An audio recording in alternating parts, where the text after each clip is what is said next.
Rico said, keep your effing bandwagon. I don't want it. Niners going to win by 10+. We're talking concern and confidence. And just to let you know, if you wrote a poem about it, we don't want it. All right. Callers, if you wrote good? a poem, David, 248-539. if you wrote a poem about this game, you deserve a chair to the medulla oblongata.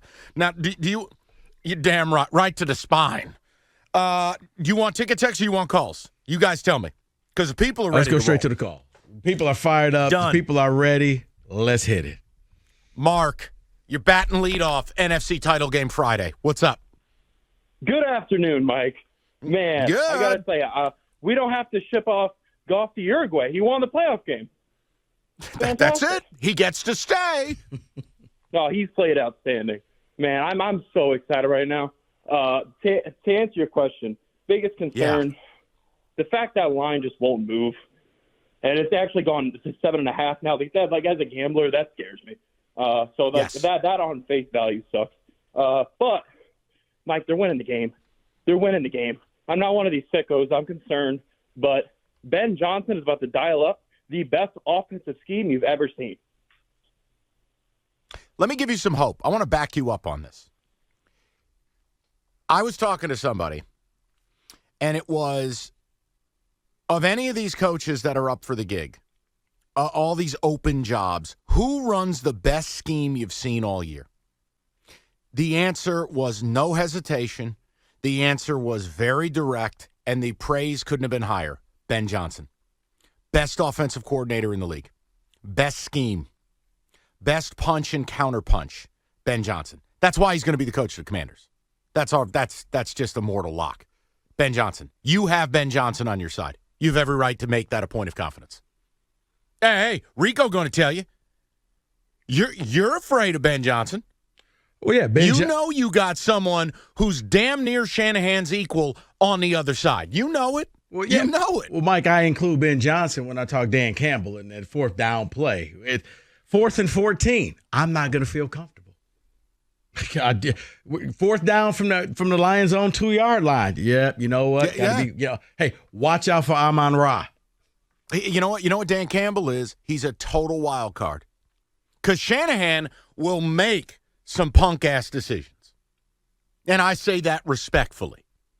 He will do some chicken bleed. Yeah. He's got a career of it, Rico. No, you're right. Dan Campbell is coming in, oiled up, bullet chain. Well, we're playing to win. You saw that. You saw the difference between Todd Bowles and Dan Campbell last week, where one coach was just kind of being ultra conservative, and Campbell don't care. I'm not here. Hey, and then we saw Shanahan inexplicably play for a field goal that the team missed before the half. Yep. Oh, not only that, you wasted a minute. I don't know what you were deciding to do. But yeah, you're right. Let's go to Isaiah, 97.1. Isaiah, what's the good word? Hey, what's going on, fellas? You all right? Oh, yeah. Hell yeah. I'm pumped up for this weekend. Definitely pumped up. I think the Lions have a very strong offense. I'm not worried about the Lions going downfield and scoring. Last week, one of the things I noticed watching the game against Tampa, and this is what I think they should do, is they tried to get Jahmyr Gibbs on those 3rd and 1s to run it up the middle or try and get the first down. And Tampa did a pretty good job at stopping Gibbs those couple times that happened. But I think what they should do in those situations is switch it around. That's where you really need Montgomery to come in. You put Montgomery in on those 3rd down situations. He runs it up the middle. He's a strong guy. He can get it. But where we really should use Gibbs is on those 2nd and 8s, maybe 1st and 10s. You want to try and get him. He gets off to the side, and he gets an opening. He's gone, man. He's very talented. Isaiah, let me give you something. I agree with some of what you're saying. I want to give you something. Receiving game. With San Francisco and the way they play, a lot of zone. And they expect their linebackers, and Rico, you can back me or slap me on this, but they expect Werner and Greenlaw to cover an immense amount of ground. You know what I want to see a lot of? Hey, Jahmyr, swing pass. You versus Werner, you versus Greenlaw in the flat. Go take the 5 yards, take the 7, take the 4. I think Gibbs, and if you like gambling, Gibbs over 22 receiving yards. I think this is a Gibbs receiving game. 4 or 5 catches, outlet, get to the perimeter. What's wrong with that? Oh, no, Mike. It's actually in the prop bet casino. That's why I was laughing. Oh, now I know I'm on my game today. No, but you get my point, Rico, is sometimes, and I think San Francisco does a great job with this, you can turn certain aspects of your passing game into your run game. Yep. Yeah. And that's the beauty of the Lions and the Niners with the weapons they have. Absolutely. But, yeah, you're right. Campbell, and he's got this team believing. Campbell knows we're emptying the playbook.